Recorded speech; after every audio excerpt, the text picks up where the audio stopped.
Shalom, perkenalkan nama saya Femi Pasudle dengan NIM 24704095 dari Fakultas Ilmu Keluargaan dan Kesehatan Masyarakat Universitas Negeri Manado. Di sini saya akan sedikit memaparkan mengenai materi filsafat, di antaranya ontologi, aksiologi, logika, dan epistemologi. Yang pertama yaitu ontologi. Ontologi adalah cabang filsafat yang mempelajari tentang ada atau keberadaan. Secara lebih spesifik, ontologi berusaha memahami apa yang ada di alam semesta, apa sifat dasar dari segala sesuatu, dan bagaimana entitas atau hal-hal itu saling terkait. Misalnya, ontologi bertanya tentang apakah hal-hal seperti Tuhan, pikiran, atau konsep abstrak seperti keadilan benar-benar ada, atau bagaimana kita dapat membedakan antara realitas fisik dan realitas metafisik. Adapun contoh-contoh ontologi, yang pertama eksistensi, yang mempelajari keberadaan atau realitas sesuatu. Contohnya, apakah Tuhan ada? Kemudian substansi, mengenai apa yang menjadi dasar atau esensi dari segala sesuatu. Contohnya, apakah manusia terdiri dari jiwa dan tubuh? Kemudian ada aksiden yang mempelajari mengenai kualitas yang dimiliki sesuatu tanpa menjadi esensi. Contohnya warna baju tidak mengubah esensi dari baju itu sendiri. Kemudian ada esensi adalah inti dari suatu benda yang menjadikannya apa adanya. Contohnya esensi dari meja adalah permukaan datarnya. Kemudian ada materialisme yang merupakan keyakinan bahwa segala sesuatu berasal dari materi fisik. Contohnya, pikiran manusia berasal dari aktivitas otak. Kemudian idealisme yaitu keyakinan bahwa realitas terutama bersifat mental atau non-materi. Contoh, dunia hanyalah bayangan dari pikiran. Kemudian ada dualisme, adalah pandangan bahwa realitas terdiri dari dua substansi, misalnya pikiran dan materi. Contohnya, manusia memiliki tubuh fisik dan jiwa non-fisik. Kemudian ada monisme, yaitu keyakinan bahwa realitas hanya terdiri dari satu substansi. Contohnya, segala sesuatu adalah materi. Kemudian ada realitas fisik, yang fokus pada dunia fisik yang dapat diamati. Contohnya, alam semesta yang kita lihat dan sentuh. Kemudian realitas metafisik, yaitu hal-hal yang berada di luar dunia fisik. Contohnya konsep seperti Tuhan atau jiwa. Yang kedua yaitu aksiologi. Aksiologi adalah cabang filsafat yang mempelajari tentang nilai, khususnya nilai moral atau etika dan nilai estetika atau keindahan. Dalam aksiologi dibahas apa yang dianggap baik atau buruk, benar atau salah, indah atau tidak. Aksiologi membantu kita memahami dasar-dasar penelitian moral dan estetika serta bagaimana nilai-nilai ini diterapkan dalam kehidupan sehari-hari. Misalnya dalam etika, aksiologi mempertanyakan apa yang membuat suatu tindakan dianggap benar atau salah, sedangkan dalam estetika, aksiologi membahas mengapa sesuatu dianggap indah.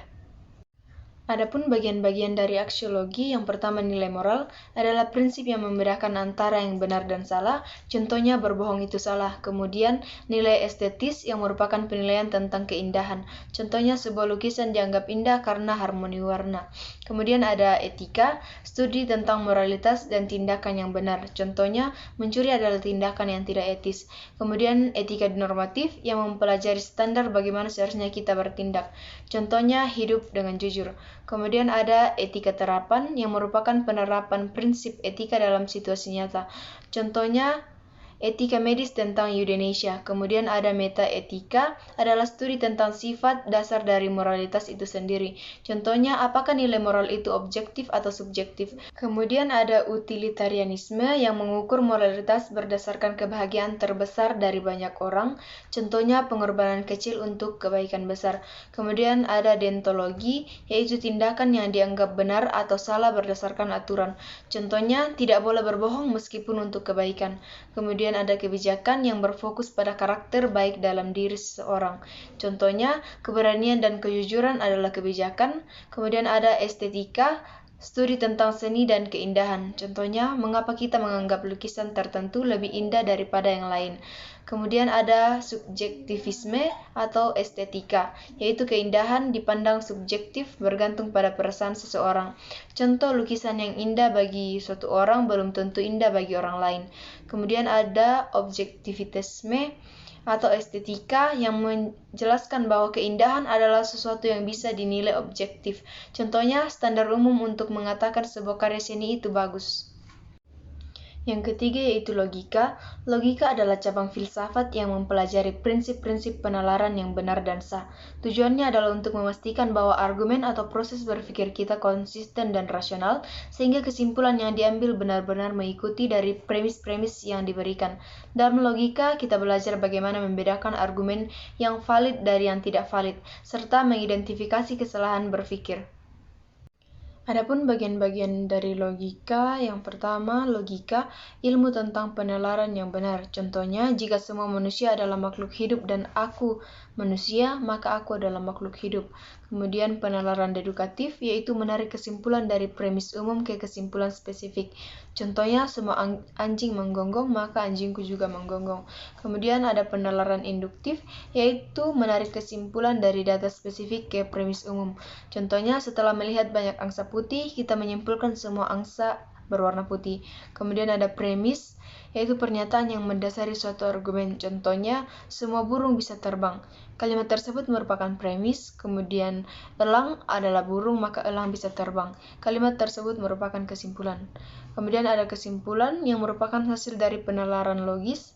Contohnya, dari premis di atas kita bisa menyimpulkan elang bisa terbang. Kemudian ada validitas, yaitu suatu argumen dianggap valid jika kesimpulan logis mengikuti dari premis. Contohnya, jika premis benar, maka kesimpulan harus benar. Kemudian ada kebenaran, yaitu kesesuaian antara pernyataan dan kenyataan. Contohnya, pernyataan matahari terbit dari timur adalah benar.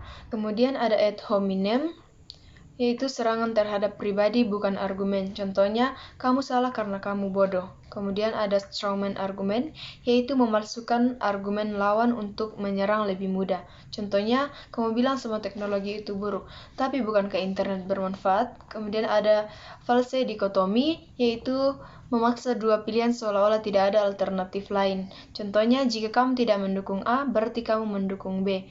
Kemudian ada circular listening, adalah kesimpulan digunakan sebagai premis. Contohnya, saya selalu benar karena saya tidak pernah salah. Kemudian ada silogisme, yaitu penalaran logis dengan dua premis yang menghasilkan kesimpulan. Contohnya, semua manusia fana.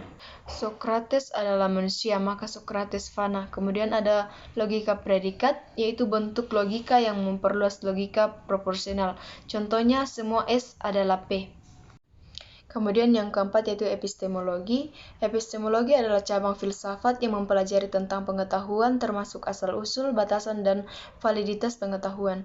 Epistemologi berfokus pada pertanyaan-pertanyaan seperti apa itu pengetahuan, bagaimana kita bisa mengetahui sesuatu, dan apa yang membuat keyakinan kita benar atau salah. Epistemologi juga membahas cara-cara memperoleh pengetahuan seperti melalui pengalaman atau empirisme atau melalui akal dan logika rasionalisme, serta mengkaji perbedaan antara pengetahuan yang bisa diketahui tanpa pengalaman atau a priori dan yang hanya bisa diketahui melalui pengalaman atau a posteriori. Adapun bagian-bagian dari epistemologi, yang pertama pengetahuan, yaitu studi tentang apa yang kita ketahui dan bagaimana kita mengetahuinya. Contohnya, bagaimana kita tahu bahwa bumi berbentuk bulat. Kemudian ada kebenaran, yaitu apa yang sesuai dengan fakta atau kenyataan. Contohnya, pernyataan air mendidih pada 100 derajat adalah benar. Kemudian ada justifikasi, yaitu alasan yang mendukung suatu keyakinan sebagai benar. Contohnya, kita percaya bumi bulat karena bukti ilmiah. Kemudian ada skeptisisme, yaitu sikap meragukan bahwa kita bisa benar-benar mengetahui sesuatu. Contohnya, bagaimana kita bisa yakin bahwa dunia itu nyata? Kemudian ada rasionalisme, yaitu keyakinan bahwa pengetahuan diperoleh melalui akal dan logika. Contohnya, matematika memberikan pengetahuan pasti. Kemudian ada empirisme, yaitu pengetahuan berasal dari pengalaman dan pengamatan. Contohnya, kita tahu api panas karena pernah merasakannya. Kemudian ada a priori, yaitu pengetahuan yang diperoleh tanpa pengalaman. Contohnya, 2 tambah 2 sama dengan 4 adalah pengetahuan a priori. Kemudian ada posteriori, yaitu pengetahuan yang diperoleh melalui pengalaman. Contohnya, air mendidih pada suhu 100 derajat Celcius adalah pengetahuan a posteriori. Kemudian pengetahuan objektif, yaitu pengetahuan yang berlaku untuk semua orang tanpa bias. Contohnya, fakta bahwa matahari terbit dari timur. Kemudian ada pengetahuan subjektif, yaitu pengetahuan yang dipengaruhi oleh pengalaman atau perspektif individu. Contohnya, pendapat seseorang tentang film. Sekian yang boleh saya paparkan, terima kasih.